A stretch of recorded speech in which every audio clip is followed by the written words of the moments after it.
Hello guys, in today's video we can talk about the top 5 things you should know about the Folded Cascode Amplifiers. Right, on the left side you have Folded Cascode Amplifiers, input plus minus, and the output come out of this node. So today we can talk about what is its input common mode range. Is that the second one going to be is the Folded Cascode Amplifiers 1-stage or 2-stage amplifier. The third one we can talk about the main contributors for the input offset. The fourth one we can talk about the Folded Cascode Amplifiers output slew rate current. The last one, but not least one, is a common mistake people are going to make when they're designing the Folded Cascode Amplifiers. So okay, first things first, let's talk about the input common mode range for the Folded Cascode Amplifiers. So as you can see here, in order to keep the Q5 in the saturation region, the input common mode voltage should be at least 1 overdrive for the Q5, and also VGS here. So V in, the input voltage should be at least more than the 1 overdrive plus the 1 VGS. Right. So now that's the low limit for input voltage. So what's the other end? If we raise up the input voltage all the way to VDD, right? You could imagine, because the its source voltage gonna be VDD minus VGS, right? Usually the process, let's use 0.35 micron process as an example here. So the VGS gonna be around, depends on the overdrive, but VGS gonna be around the 0.7 volts. We'll see at the room typically. Now its source voltage, when you look at the bias here, so we pick up a resistor, right, plus a current source here forms 0.2 volts across the resistors. So this node, the drain of a Q7, gonna be 0.2 volts lower than the VDD voltage here. For the input pairs, now you have the drain voltage sitting at the VDD minus 0.2 volts, while its source voltage is VDD minus 0.7 volts. So Q3 and Q4, we can safely think they are in the saturation regions. So the upper limit for the input common mode voltage is VDD. Actually, you can go even higher. Now let's talk about the number of stages for Folded Cascode Amplifiers. Consensus is, when you look at the Folded Cascode Amplifiers, when you look at all of those nodes, these two nodes here, right, the drain of the Q3 and the Q4, they're actually in low impedance node, because when you look at this way, that's high impedance, but when you look down, that's 1 over GM, right? So the impedance here is actually 1 over GM in parallel with this path. So the low impedance path dominates. So these two nodes is pretty low impedance. This node is the same case here, because this is like it's a 1 over GM diode for Q14, but the output is really a high impedance node. So that's going to create a one dominant pole for the Folded Cascode Amplifiers. That's the reason we'll call it one stage amplifier. Now this one is, so when you talk about the input offset of Folded Cascode Amplifiers, where does it come from? If you do a little bit calculation here, you're going to notice that they actually come from 3 different places. One is the input pair, apparently, and the other one is the Q7, Q8. That's the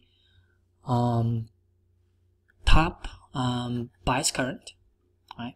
At the bottom, we have this Q14 and Q13 is a current mirror, right? Here, that also contribute to the input offset. Now, the Q10, Q9, Q12, Q11, they are just the pass transistors. They don't contribute too much to the input offset. The way you look at this one is, let's use the bottom side as an example. Even if you have some VT mismatch between Q12 and Q11, the end result gonna be the drain of Q14 gonna be slightly different from the drain of Q13, which is okay, as we mentioned in some other videos, right? So the current goes through the Q14 and Q13 is mainly a function of VGS. It's their VGS. So the VDS won't have too much impact on the current goes through them. So that's the reason this 4 transistor in the middle doesn't have too much impact for the input offset. Okay, let's move on to the next one. What is its output slew current?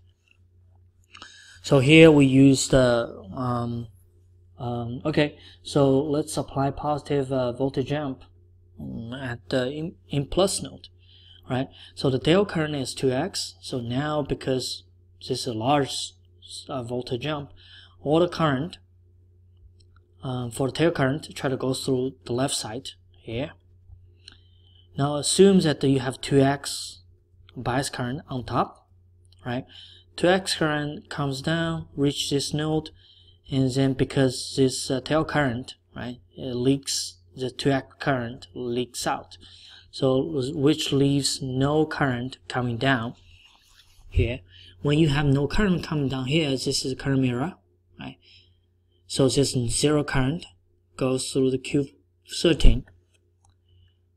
QA is still going to conduct 2x current.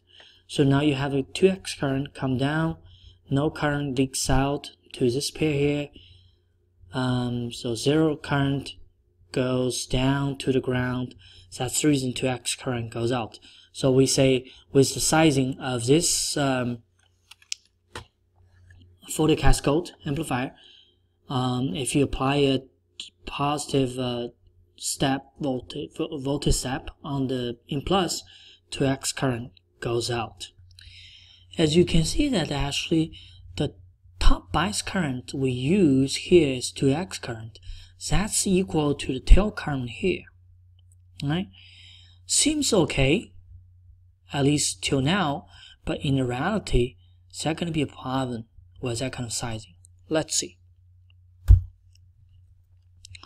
So okay, so this one is essentially tell us if everything balanced, right? So plus the voltage at the plus side and then equal to the voltage at the minus side.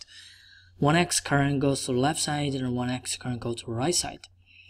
Now, if the top bias current is still 2x, right? 2x current come down here, 1x leaks out, 1x come down here, current mirror, 1x shows up here. Now, when you look at the right side, 2x current comes down here, 1x goes out, 1x current comes down here, nothing leaks out. So far so good, right? But this one has a problem. Let's see. In reality, in a real silicon, there's always gonna be some mismatch among the transistors, right?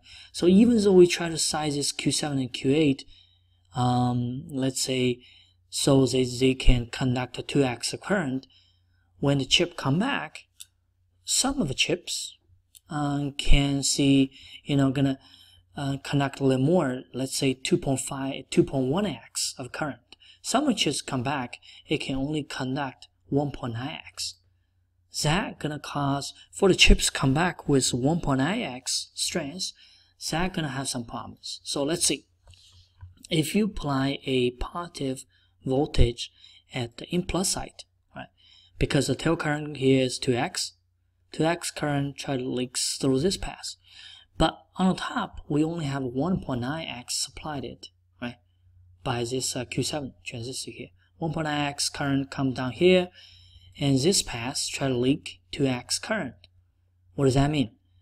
It means two things. First, this voltage gonna drop, right?